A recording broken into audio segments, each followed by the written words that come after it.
Hi, welcome back.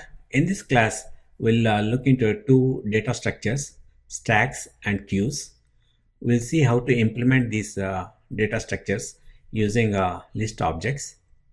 In a stack data structure, last item inserted is the first item retrieved, popularly called last in, first out, also called LIFO. In a queue data structure, first item inserted is the first item retrieved, popularly called first in, first out, FIFO. Let us see how to implement these two data structures using list objects.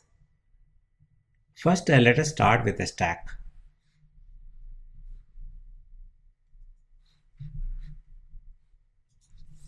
Let us create an empty stack, empty list. I'll say capital S equal to square brackets. That will create an empty list.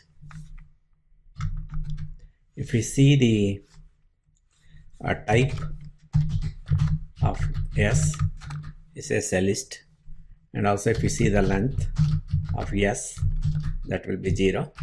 Nothing on the nothing inside the list. We can append by using an append. We can say dot append an item. Let us put a 10, number 10, and let us see. Let us add one more item, s dot append. Let us put 20 and print out the list. See, now the list is 10 and 20. Originally, started with an empty list, then we added one item, and after that we added one more item. Just to think this is the top of the stack, because when it was only 10, it added next to 10, and just think this is the bottom of the stack and this is the top of the stack. Suppose if we add a few more, let us say s dot append, let us say 30, and let me copy this. I'll add 3 more items, 40 and 50,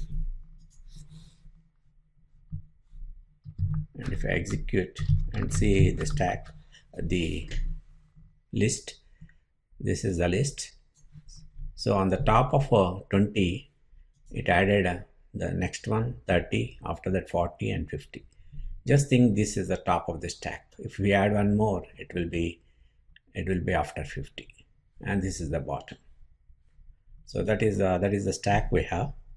Suppose if we take out one item, means in a stack we take out from the top of the stack, just like the plates. We take the top plate first. So if you to remove a item, we can use a pop method. We can say s dot pop. If we don't pass any parameters, it will take from the end of the list. So let us execute. If we execute this one and see the list again, it will be 10, 20, 30 and 40. So it took out from the top of the stack, means the end of the list. Then we got a 40.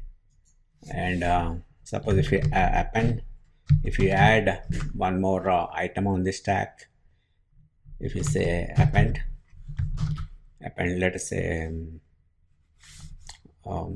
50 again, or 500, and if you print, so this is our current stack. This is the top of the stack.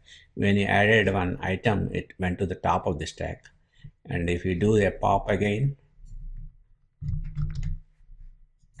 it will take out the item which was added latest, and if you run this one, you get a 40. So this last item added is removed.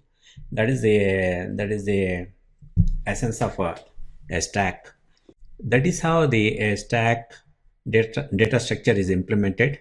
It's very simple. Just by using two methods of list objects, append method to add items on the top of the stack, and pop method to retrieve items from the top of the stack. Very simple implementation. Also, it is very efficient because there is no movement of data or indexes involved here. Just we are adding and removing items from the end of the list. No need to move any indexes or item values. Okay, let us now see how to implement a queue.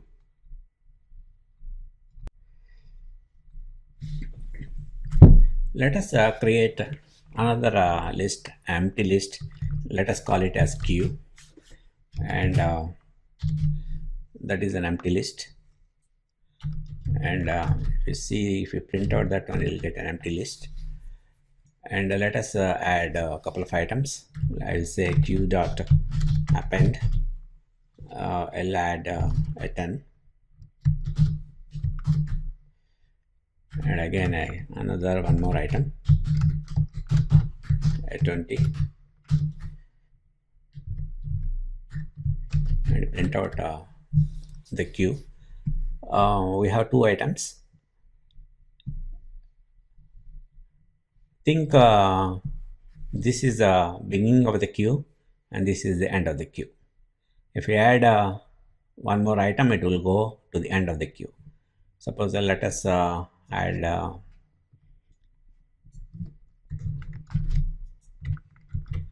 let's say 30, and let me add a couple of say I'll add 40 and 50. See, they will go to the end of the queue. And let me print out the queue. Now if you execute this one, you'll get 10, 20, 30, 40 and 50. Every time you are appending, it's going to the end of the list. So this is our end of the queue, and this is the beginning of the queue. Now let us retrieve. Let us take out an element, an item. If we say queue dot pop, pops of 0, we have to take out. If you just say pop, it will take out from the end of the queue, end of the list. If you here, I'm passing the index. I want to take it from the beginning.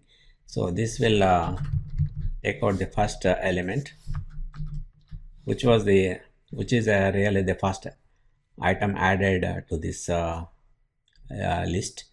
So we got 20, 30, 40 and 50. 10 is taken. So the first so this is like a 5-4, first in first out. So the 10 was the one which came first. See, the first one we added is 10. Here the first one is 10 we added, so that is the one gone. Similarly, if you do one more pop, suppose if I execute this one again, so the 20 is the oldest in this queue, so that is taken out. So that represents a FIFO object, FIFO, first in first out. So by using just two methods of list object, append and pops of 0, we are able to implement a queue data structure with ease. But this queue implementation is not that efficient. Suppose there are 100 or 200,000 items on the queue. We have to move all the indexes for every pop call. That is a lot of work and also takes a considerable amount of time. Python has a module called collections.dq. Using this module, we can implement a queue data structure more efficiently. Okay, we'll stop here. In the next class, we'll see some Python list comprehensions. Okay, thanks.